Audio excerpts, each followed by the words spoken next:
Assalamualaikum warahmatullahi wabarakatuh. Saya Aldi Rafiq Winanto dari Pendidikan Geografi 4B. Di sini saya akan menjelaskan mengenai pertambangan dan reklamasi lahan pertambangan. Apa itu pertambangan? Sebagai daerah yang mempunyai kekayaan sumber daya mineral, Indonesia merupakan salah satu negara tujuan tempat pertambangan dilakukan. Semua proses penggunaan lahan yang dilakukan pada umumnya tidak memperhatikan kaidah konservasi lingkungan. Pertambangan adalah sebagian atau seluruh tahapan kegiatan dalam rangka kegiatan pengelolaan dan perusahaan mineral atau batu bara yang meliputi penyelidikan umum, eksplorasi, studi kelayakan, konstruksi, penambangan, pengolahan dan pemurnian, pengangkutan dan penjualan, serta kegiatan pasca tambang. Pertambangan mineral adalah pertambangan kumpulan mineral yang berupa biji atau batuan di luar panas bumi, minyak dan gas bumi serta air tanah. Mineral yaitu senyawa organik yang berbentuk di alam, yang memiliki sifat fisik dan kimia tertentu serta susunan kristal teratur atau gabungannya yang membentuk batuan, baik dalam bentuk lepas atau padu. Pertambangan batu bara adalah pertambangan endapan karbon yang terdapat di dalam bumi, termasuk bitumen padat, gambut, dan batuan aspal. Instrumen pertambangan sebagai industri hulu yang menghasilkan sumber daya mineral dan merupakan sumber bahan baku bagi industri hilir dan diperlukan oleh umat manusia di seluruh dunia. Sektor pertambangan merupakan sektor yang strategis. Selain itu, bagi daerah yang kaya sumber daya alamnya, pertambangan merupakan tulang punggung bagi pendapatan daerah tersebut.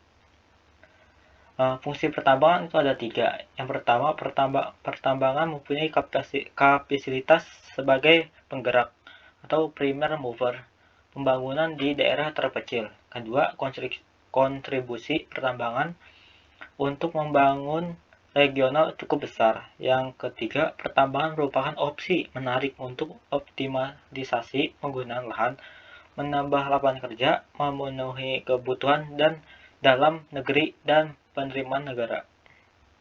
Jenis pertambangan ada 2, tambang terbuka dan tambang bawah. Tambang terbuka itu surface mining, yaitu pemilihan sistem tambang terbuka biasanya diterapkan untuk bahan galian yang terdapatannya relatif dekat dengan bumi. Sebelum melakukan penggalian atau pengambilan lahan galian, terlebih dahulu harus melakukan pekerjaan pendahuluan seperti pembersihan rencana tambang, pengupasan tanah penutup, dan penggalian atau pembongkaran bahan galian. Kedua itu tambang bawah tanah. Pemilihan metode penambangan dengan sistem tambang bawah tanah sangat ditentukan oleh beberapa faktor teknis, kondisi geologi, bahan galian yang akan ditambang, dan faktor pendukung lainnya. Jenis bahan tambang itu ada 6. Yang pertama, batu bara. Batu bara salah satu bahan fosil. Pengertian umumnya adalah batuan sedimen yang dapat terbakar. 2. Timah. Biji timah ini terdapat pada batuan granit. Ketiga, biji besi. Biji besi sangat dibutuhkan untuk segala macam kebutuhan. Pada zaman modern, logam besi hampir tidak pernah tertinggal dalam semua kegiatan belajar manusia. Misalnya di lingkungan banyak kegiatan belajar untuk menggunakan besi. Yang keempat, tembaga. Tembaga sangat diperlukan terutama untuk peralatan listrik karena dapat mengantarkan listrik yang baik. Kelima, nikel. Logam nikel berwarna putih dan kelabu, keras seperti besi dan tidak mudah berkarat. Nikel dicampur dengan besi agar besi lebih baik mutunya atau menjadi baja. Nikel juga dicampur dengan logam lain. Emas dan perak. Emas merupakan cadangan kekayaan suatu negara. Selain itu, logam emas dan perak juga dijadikan perhiasan, uang logam, barang kerajinan, dan harta simpanan. Ini adalah kegiatan pertambangan. Yang pertama adalah eksplorasi. Pembersihan, yang kedua pembersihan lahan, selanjutnya pemboran dan peledakan lahan penutup, terus pemindahan lahan penutup, pemboran dan peledakan batubara, selanjutnya penambangan batubara, situ pemecahan dan penyucian, penimbunan tambang, pengangkutan, penimbunan pelabuhan, serta setelah itu pemuatan batubara. Di sini ada pengurukan lahan penutup, itu akan dijelaskan melalui reklamasi. Dampak akibat tambang ini ada 3 ya. Keluasan dan kegawatan dampak penambangan tergantung pada macam bahan yang ditambang dan sistem penambangan yang diterapkan. Tingkat dampak yang dapat diduga akan diderita lahan karena penambangan menentukan kemungkinan menjaga harkat lahan selama kegiatan penambangan berlangsung dan kemungkinan pemulihan harkat lahan pasca penambangan. Dampak dari operasi penambangan adalah penurunan sifat-sifat fisik dan kimia tanah, perubahan topografi lahan, hilangnya vegetasi alami, berkurangnya habitat satwa liar. Kegiatan penambangan menyebabkan terjadinya kerusakan ekosistem yang besar. Padahal gangguan logam berat pada lahan dapat mengubah secara mendasar masyarakat tumbuhan, sifat-sifat fisik, kimia, serta biologi tanah. Selanjutnya adalah reklamasi. Reklamasi merupakan upaya yang dilakukan guna memulihkan kembali atau memperbaiki struktur lahan yang rusak karena kegiatan tambang agar bisa berfungsi dengan optimal dan sesuai kemampuannya.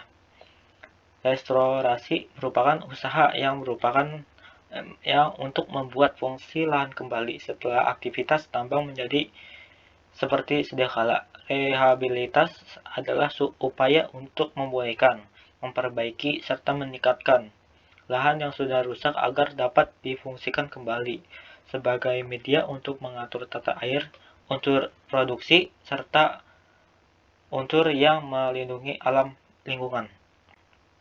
Reklamasi lahan bekas tambang bertujuan untuk mengembalikan manfaat hutan sesuai dengan fungsinya.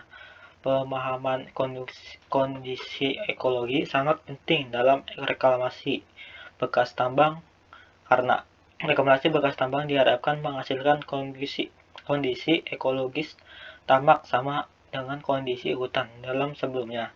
Kunci keberhasilan reklamasi lahan bekas tambang sangat bergantung pada kondisi ekologi daerah reklamasi. Dampak negatif dari pertambangan ini ada 6. Yang pertama, produktivitas tanah mengalami penurunan, adanya permasalahan sosial, memicu terjadinya pergerakan tanah atau longsor, memicu terjadinya sedimentasi serta erosi, iklim mikro mengalami perubahan, fauna dan flora mengalami penggangguan. Oleh karena itu, untuk mencegah terjadinya dampak negatif akibat pertambangan, dibutuhkan metode reklamasi tambang agar bisa mengendalikan dan meminimalisir kerusakan lingkungan dengan dua prinsip, yaitu reklamasi adalah kegiatan kesatuan erotik dengan kegiatan tambang. Kedua reklamasi dilakukan sejak awal tanpa menunggu selesainya aktivitas penambangan. Tujuan reklamasi tambang itu tujuan agar lahan yang rusak dapat berfungsi kembali dan berdaya guna sesuai dengan peruntukannya. Reklamasi menjadi salah satu pilihan untuk mengembalikan ekosistem yang telah rusak akibat proyek pertambangan. Bentuk permukaan wilayah bekas tambang pada umumnya tidak teratur dan sebagian besar dapat berupa morfologi terjal. Pada saat reklamasi, lereng yang terlalu terjal terbentuk menjadi teras-teras yang disesuaikan dengan kelerengan yang ada, terutama untuk menjaga keamanan lereng tersebut. Proyek reklamasi area bekas tambang memiliki beberapa tujuan, seperti diakolasikan menjadi tempat wisata alam, dapat dijadikan lahan perkebunan, menjadi daerah pemukiman baru, dan memberikan lapangan pekerjaan bagi warga sekitar. Sekian dari saya. Wassalamualaikum warahmatullahi wabarakatuh. Terima kasih.